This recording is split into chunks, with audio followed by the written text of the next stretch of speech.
বেশ, ঠিক আছে, রাখ, একটুখানি চেক করে নে। তুই সোডিয়াম সালফাইড স্যাম্পেল এর মধ্যে কিছুটা যোগ কর। দাঁড়া, ইয়ে দে, তুই যোগ কর।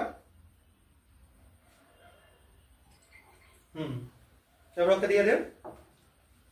এখানে যেহেতু কপারের সল্ট ছিল, আমরা সোডিয়াম সালফাইড দেয়াতে সেখানে তৈরি হয়ে যাচ্ছে কি CuS, বা আমরা কিউপ্রিক সালফাইড এখানে আমরা পাচ্ছি, যেখান থেকে আমরা বুঝতে পারবো যে সালফাইড র্যাডিক্যাল একটা আছে।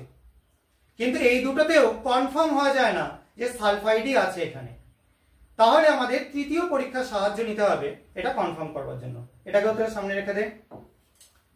আরেকজন চলে আয়, তুই একটা কন্টেনার তুলে নে।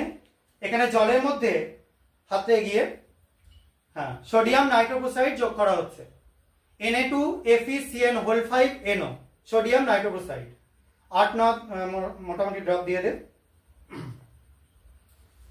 বেশ, এবার একটু চেক কর, তুই এটা যোগ কর ওর মধ্যে।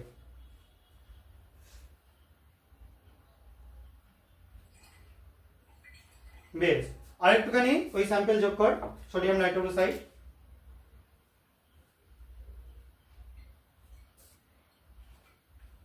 আরেকটু যোগ করতে থাক, ডাইলিউশন বেশি হয়েছে তার জন্য কালারটা আসতে দেরি হচ্ছে।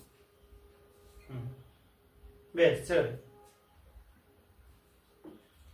এবার দেখ, এটা আস্তে আস্তে একটা নীলচে টাইপের, নীলচে ভায়োলেট একটা কালারেশন তৈরি হয়ে যাচ্ছে, ঠিক আছে?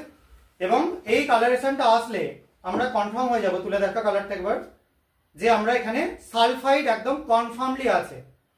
এটা তৈরি হয়ে যাচ্ছে Na4FeCN5NOS।